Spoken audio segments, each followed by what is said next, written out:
Historical story time. I'm sure you've heard some of the joke acronyms about Ford. Found on road dead, Fuhrer only rolls downhill, fixer repair daily, there's lots of fun ones. But Fuhrer-obsessed racist dirtbag may be the most accurate moniker of all. Now in the 1930s, Germany was doing German things. Most notably, building a standing army they weren't allowed to have because, the last time they had one of those, they did German things. And to build up a modern mechanized military, you need modern mechanized manufacturing, something nobody at the time did better than Detroit. Now, Ford and GM had automotive manufacturing plants in Germany and throughout Europe at the time. Then Germany, in the early 30s, started telling these American manufacturers, like, hey, we want, maybe some less cars and some more stuff that looks really good painted in, say, olive drab. Would you mind maybe converting some of your own and helping us build some of our own plane, tank, and 6x6 truck factories? Purely for civilian use, of course. It's just our roads are really bumpy here and we don't want our hardworking German citizens to be late to work. And a tank would definitely help them with that. American business, if there's money to be made, it's like, where did I put that book on business ethics? God damn, can't find it anywhere. No matter. I'm absolutely certain that helping an adversarial country prepare for war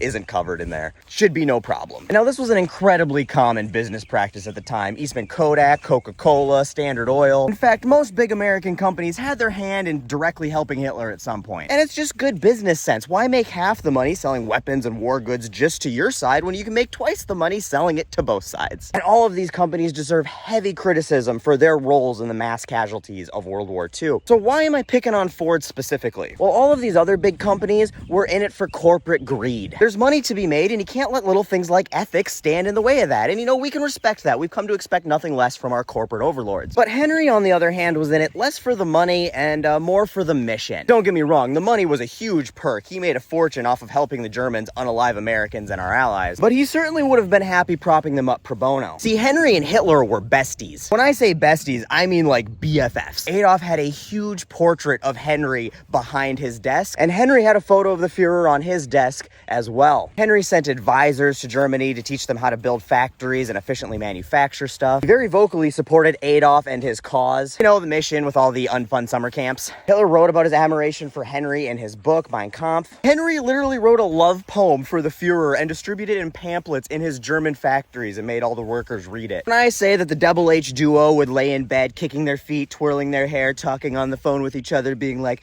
oh my God, have you seen that France? She's just so invadable. I know, what a bitch. It's, more or less accurate. Henry Ford also wrote and funded a ton of anti-Semitic propaganda. And then in 1939, when Germany went all blitzkriegi and the United States is like, yeah, I think we need to start ramping up production of freedom delivery and distribution devices, Ford did everything he could do to resist ramping up production for anything that would aid the Allies. Ford was also instrumental in setting up supply and raw material networks for Germany. It is not unfair to speculate that without Ford, Germany may never have started World War II. And it's indisputable to say that without Henry Ford, the war would have been a lot less of a big deal. It's just kind of hard to blitzkrieg when everybody has to walk. So then the war started. Battle lines were drawn. Ford, being an American company, was on our side of those battle lines from then on, right? Wrong. Ford, like most other companies, claimed that once Germany started their invasion, the Germans seized control of all of their operations in the country. Now, there's a lot of caveats to this for all of those companies because obviously they were still determined to make as much money as they could. And obviously it's super hard to get a full picture because the companies did the best they could to hide their true actions in Germany at the time for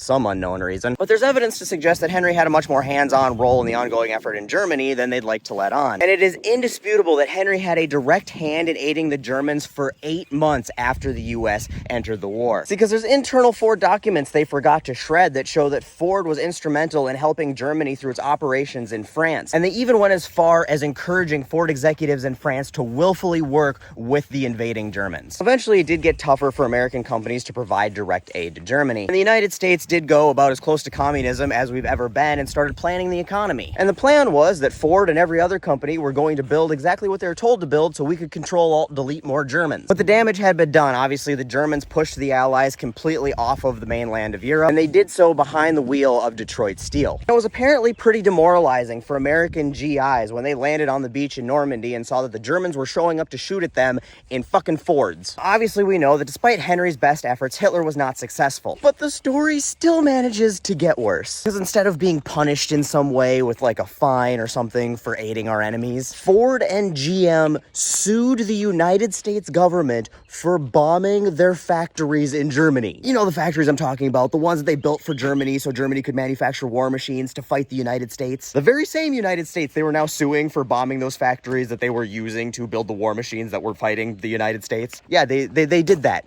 And they won. I think Ford got like $7 million from it and GM got like 32 million. Just fucking insane. So yeah, and there ends the story of Ford's friend, the Fuhrer.